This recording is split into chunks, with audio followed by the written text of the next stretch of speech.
Por mais que eu ame desenvolver opiniões nos meus vídeos, é bom ser curto e direto às vezes. Speed Racer foi um grande fracasso. E não um fracassozinho subjetivo. Não, um fracasso sólido. Um fracasso que custou 120 milhões e só arrecadou 93. Um fracasso que deixou a Warner Bros. No vermelho. E um fracasso que irritou muita gente. Esse filme parece Tron usando ácidos. Eles capturaram a quase totalidade da cafonice. Esse filme é um empilhamento cinematográfico. O consenso geral parecia dizer que Speed Racer não era bonito, não tinha uma boa história e que não era fiel à obra original.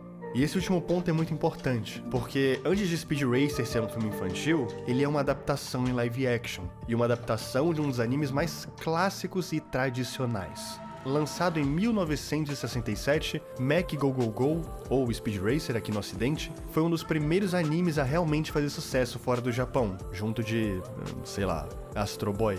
Pra geração mais antiga, é quase como um Dragon Ball e um Naruto é pra nossa. E se as produtoras fazem um filme muito estranho de Dragon Ball, é claro que ninguém vai gostar. O problema é que esse aí não é só estranho, né? O coitado é muito ruim. Enfim, Speed Racer teve um dos maiores problemas e burocracias de produção que eu já vi. A ideia começou em 1992. Em 94, começaram a pensar no casting do projeto. Julian Temple iria assumir a direção, enquanto estavam pensando no Johnny Depp como protagonista. Atrasos vêm, atrasos vão, e essa dupla acabou saindo do projeto. Em 96, chamaram o diretor Gus Van Sant, mas não queriam dar pra ele a carta branca de mexer no roteiro. Então ele também foi embora. Em 97, acharam um diretor que toparia fazer, o Afonso Cuarón. Assim como também contrataram vários roteiristas, que eu não vou falar o nome, mas, enfim, estão aí na tela. E adivinha? Também nada. 3 anos depois, nos anos 2000, a Warner decidiu meter o louco e contratar o diretor de clipes musicais Hype Williams, assim como mais 2 roteiristas para tentar fazer tudo do zero. Mas por conta de alguns atrasos e mais burocracias e mais problemas desse mundo corporativo, todo mundo também foi embora. 4 anos depois, em 2004, o ator Vince Vaughn decidiu tentar reviver o projeto e criou um protótipo de um roteiro um pouco mais dramático, tentando criar uma narrativa mais séria. Mas também não foi pra frente porque tava ficando sério demais pra vender pra todas as idades. E a ideia é que Speed Racer fosse infantil. Enfim, o resumo da ópera é que a Warner já estava desesperada nesse ponto, porque nesse vai e vem de dezenas de pessoas, ela estava gastando muito dinheiro. Só pra você ter uma ideia, os últimos 2 roteiristas receberam 1,2 milhão de dólares por um roteiro que nunca serviu de nada. Era literalmente dinheiro jogado no lixo. E foi então que em 2006, mais de 12 anos do primeiro rascunho e por não ter mais ideia alguma do que fazer, a Warner contratou as irmãs Wachowski. As mesmas que escreveram e dirigiram a trilogia Matrix. E diferente de antes, a Warner também deu carta branca para elas fazerem tudo o que quisessem. Sim, roteiro, edição, direção, tudo. O destino de Speed Racer tinha ficado nas mãos das diretoras que na época eram consideradas as mais geniais do momento. Matrix tinha sido o pináculo da ficção científica. Então assim, nada podia dar errado. Né? Tá cada vez mais difícil encontrar jogos realmente interessantes nos últimos tempos, vai. Ainda mais encontrar algo que não custe preços exorbitantes. Mas às vezes, e só às vezes, a gente se depara com uma pérola aqui e ali. E o War Thunder com certeza é uma dessas pérolas.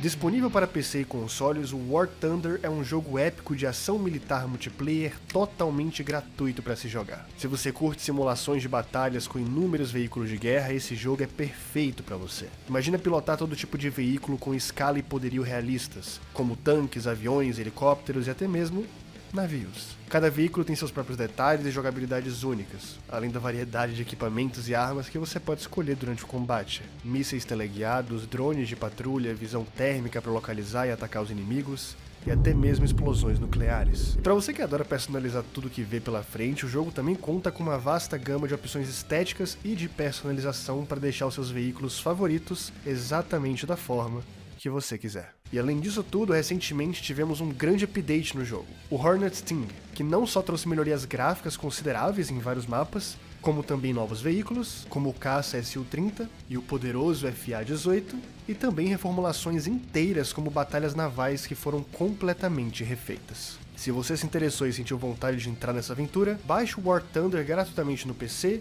PlayStation e Xbox pelo link na descrição ou no comentário fixado.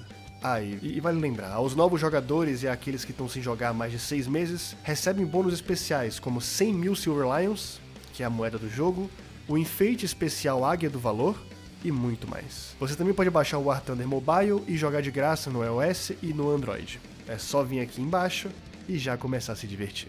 Obrigado ao pessoal do War Thunder por fazer isso se tornar possível, e vamos pro vídeo. Warner Bros. Inicialmente gostou muito da intenção das duas irmãs, porque diferente dos outros diretores, elas realmente queriam que Speed Racer fosse um, abre aspas, filme para todas as idades. Elas só não falaram do porquê que elas queriam que o filme fosse tão abrangente dessa forma. A Warner logo pensou que era por causa do lucro. Quanto mais pessoas, mais dinheiro. E diretoras com um pensamento financeiro desses era meio caminho andado para o sucesso.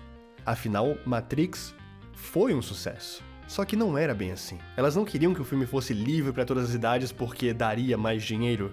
Elas queriam isso porque não acreditavam que os adultos iriam gostar do filme. Na verdade, elas sabiam que eles não iam. A esperança sempre esteve nas crianças.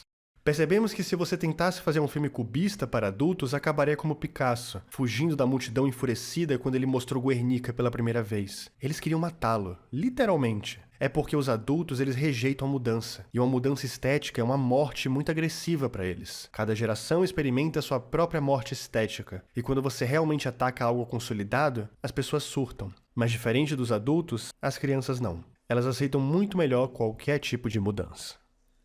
E assim nasceu o filme mais psicodélico, esquisito e divertido de 2008.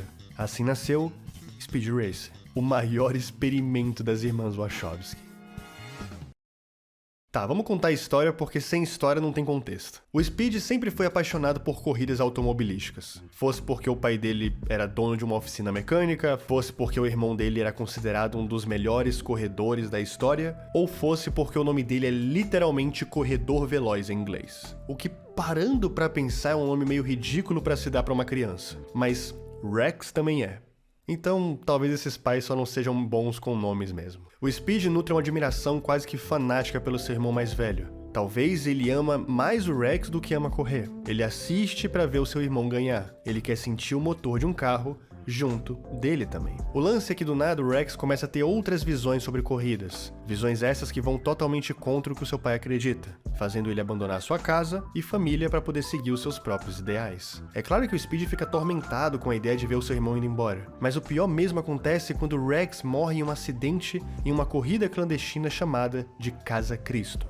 Ali o Speed promete a si mesmo que se tornaria o maior corredor que já existiu, e que assim honraria o legado do seu irmão até o último dia da sua vida.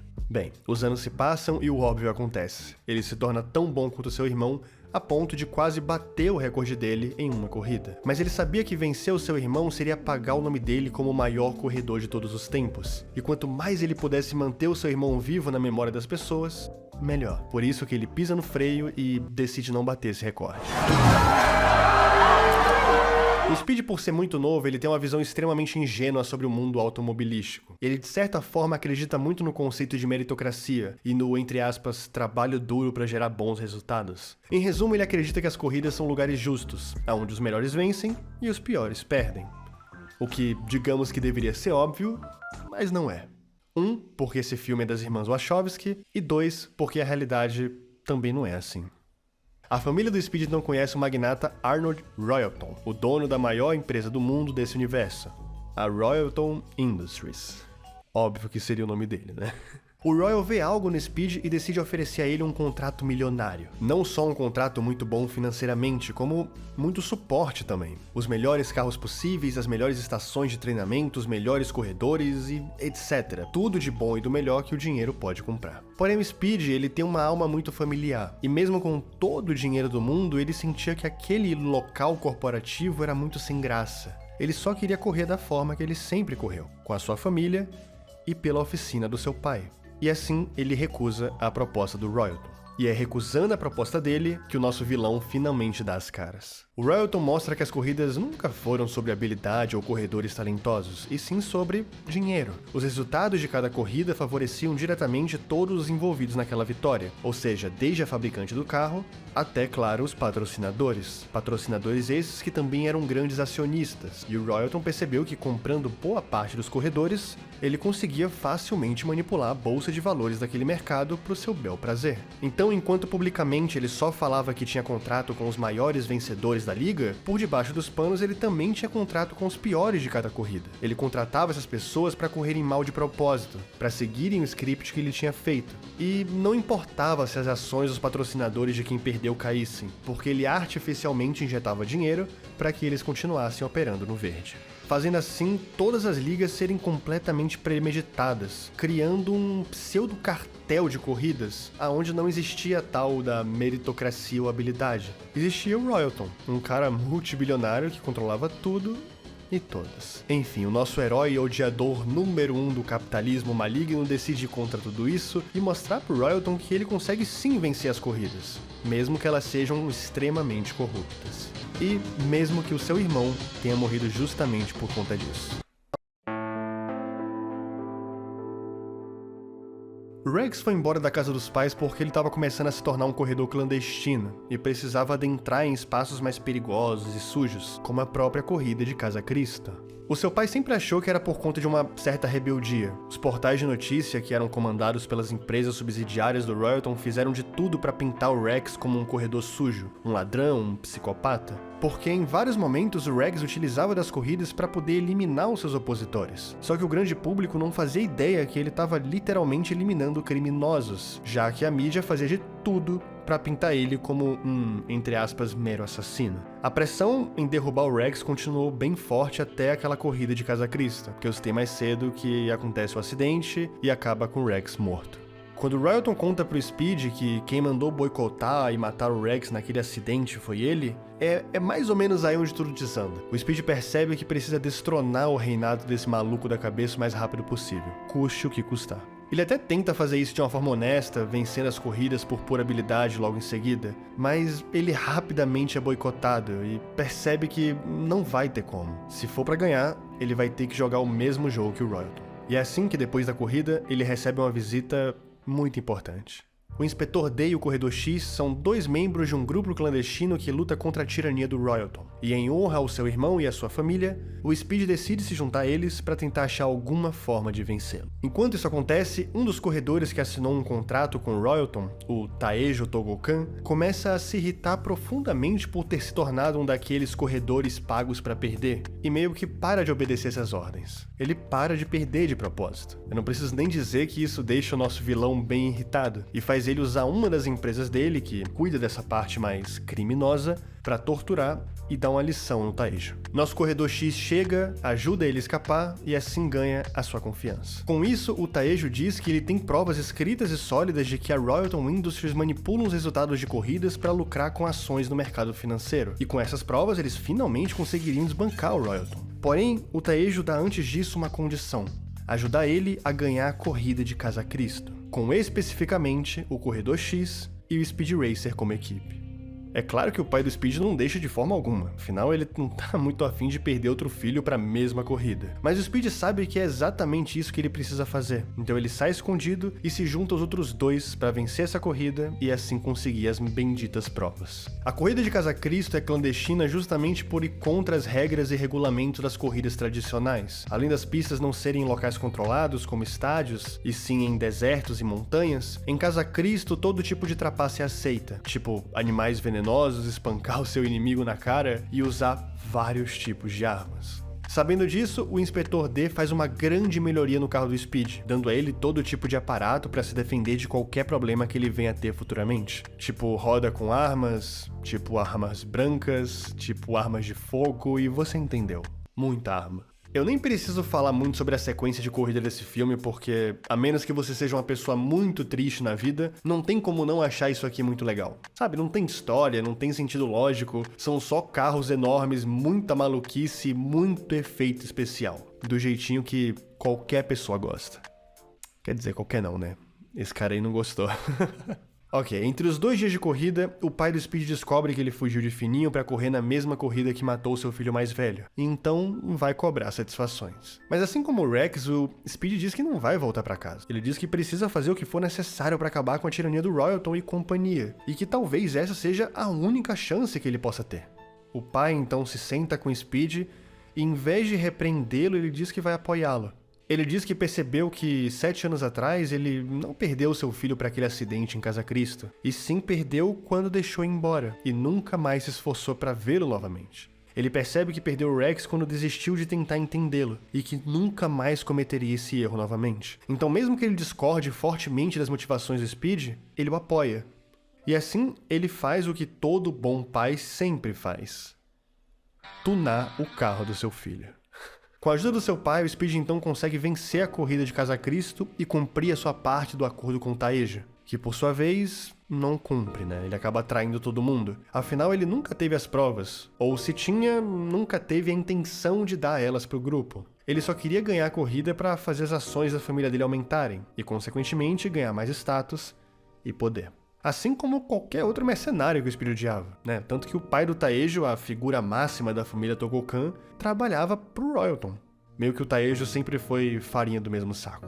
Porém, diferente dos outros dois, a irmã do Taejo e filha do Sr. Togokan acaba se sentindo mal e decide dar um presente para eles: um ticket de participação para o maior torneio de corrida do ano. Como o Taejo já tinha conseguido o que queria, que era reerguer o patrimônio financeiro da família dele, ele não se sentia mais obrigado a correr. Então a sua irmã meio que deu a entrada pro Speed. E aquela chance era ainda melhor do que a anterior, pois ali eles poderiam mostrar para todos os telespectadores o quão sujo e criminoso era tudo aquilo, assim criando uma prova ao vivo para milhões e milhões de pessoas.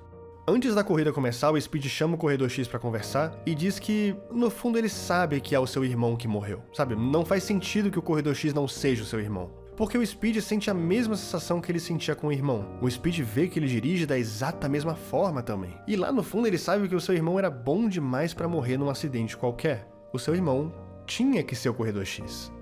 E é então que o próprio corredor tira a sua máscara e revela que, apesar de tudo isso, não. Ele não é Rex Racer.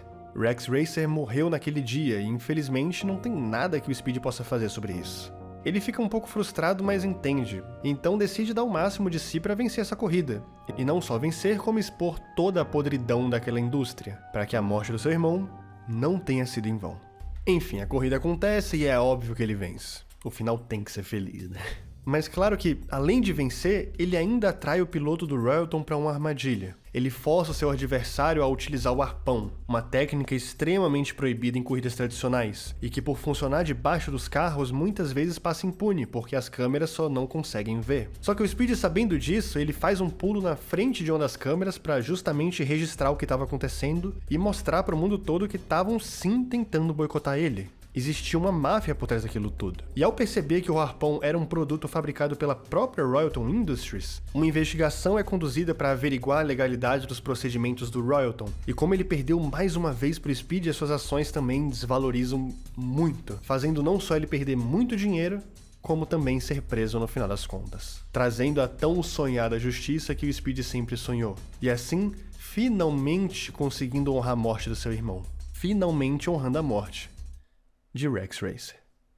E, sim, Corredor X era sim o irmão do Speed esse tempo todo. Ele só tinha falsificado a própria morte e feito uma puta plástica pra mudar o seu rosto. É clichê, mas tá, quem não esperava, né? O filme não fala diretamente qual o motivo do Rex não querer revelar sua identidade, mesmo depois do Speed ter ganhado, mas eu pensei no motivo. Ele era e foi o Rex enquanto o Speed precisava dele, mas agora ele não precisa mais. O Speed já se mostrou o melhor corredor e, no fundo, já mostrou que superou seu irmão também. Então ele prefere deixar o passado pra trás e deixar tanto o Speed quanto a sua família seguir o seu próprio caminho. Até porque quando ele conversa com seu irmão antes da corrida, ele não estava exatamente mentindo quando disse que o Rex Racer morreu naquela curva. No fundo, ele morreu mesmo. A partir do momento que ele falsificou a sua morte, mudou seu corpo, adotou um novo nome, ele quis deixar bem claro que não era mais aquela pessoa. Não era mais o irmão que o Speed queria. E se ele não era mais essa figura, então ele não era quem o Speed estava procurando. Ou seja, não tinha motivo pra falar a verdade. Ou ele só estava muito culpado mesmo. Também tem esse lado, né? Ele só se sentia um culpado gigante por ter sumido e não tinha coragem de voltar. Ah, vai, dá pra ter um pouco de empatia com o cara. Ele tá numa situação complicada. Sendo bem sincero, Speed Racer é um filme muito melhor do que eu imaginava. E eu sinto que eu nunca consegui aproveitar tão bem esse filme quanto aproveitei da última vez que eu vi. E olha que isso é muito raro. Normalmente a nostalgia costuma melhorar e não piorar as coisas. Na minha cabeça, esse filme era bem pior. Mas ao mesmo tempo eu entendo por que Speed Racer foi um fracasso monumental. A verdade é que esse filme não tem público-alvo nenhum. Tipo, ele é visualmente muito exagerado, colorido e de certa forma meio infantil. Algo que as irmãs mesmo falaram, elas sabiam que visualmente o filme seria rejeitado pelos adultos e abraçado pelos mais jovens. Mas diferente do visual, a história não é nem um pouco infantil.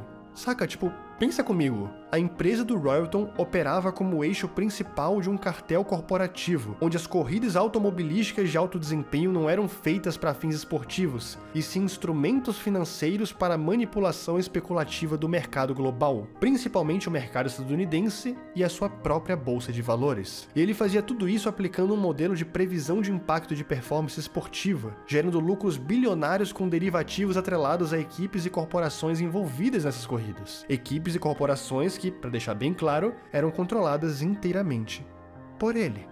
E assim, seja sincero, que criança vai entender essa história? Até dá pra uma criança olhar pra ele e falar cara mal, e olhar pra Speed Racer e bater palma pro mocinho. Mas boa parte do filme é um monte de diálogo muito foda-se pra qualquer criança se interessar. A criança quer ver corrida, a criança quer ver explosão, e não uma operação de cartel e todo o sistema capitalista sendo explicado na sua frente. Os adultos assistiam e achavam o filme muito feio, e as crianças assistiam e não se conectavam com aquela história. Assim, pelo menos não se conectavam no mesmo nível que Wall-E, por exemplo, um filme que também é de 2008 e que, por mais que tenha lá a sua crítica capitalista, era bem mais simples e direto. O homem poluiu, o planeta quebrou e todo mundo foi embora. Era algo muito mais palpável, até porque crianças aprendem muito mais sobre poluição do planeta do que sobre investimento da bolsa de valores.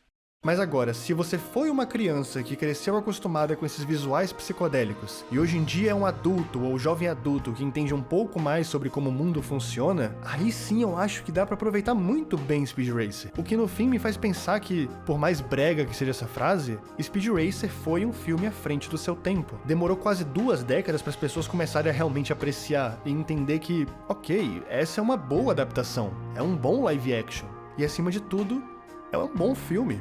Speed Racer acaba se tornando uma aula de como não fazer um live action de sucesso. Se você quer ganhar dinheiro ou ter um portfólio bom, aí, sei lá, você faz um filme ultra realista de leões ou copia Ctrl-C, Ctrl-V a história original da versão antiga. Aí sim você vai ter muito dinheiro e aí sim você vai ser muito elogiado. Agora, se você quiser ser revisitado anos depois, se tornar um ícone cult e ser realmente um bom filme, se esse for o seu desejo, então...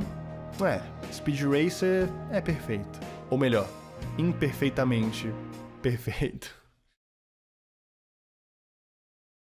Essa saga de revisitar vários filmes da infância tem me trazido muitas experiências interessantes. Algumas experiências pioraram com o tempo, como aquele filme da Pedra Mágica, que é bem ruinzinho, sendo sincero, mas outras se mantêm fortes e até mesmo melhoraram, como esse filme do Speed Racer, ou o vídeo que eu fiz falando sobre a família do futuro. Às vezes a gente volta pra algo pensando que vai se decepcionar ou nunca vai conseguir aproveitar como da primeira vez, e pimba, você acaba gostando mais ainda. Enfim, se vocês tiverem recomendações pra continuar essa saga nostálgica de filmes, animações, séries ou qualquer coisa dos anos 2000 que marcou a nossa geração Z, fique livre para comentar aí embaixo e indiretamente engajar o vídeo. O seu like e a sua inscrição também é muito importante, mas eu sei que você já sabe disso e eu sei que você não vai deixar de se inscrever e dar like, vai. Você gosta de mim, merece um pouco. No mais, eu espero ver vocês no próximo vídeo e espero que a gente fique bem, tanto vocês, quanto eu, quanto o mundo. Tchau, tchau e valeu.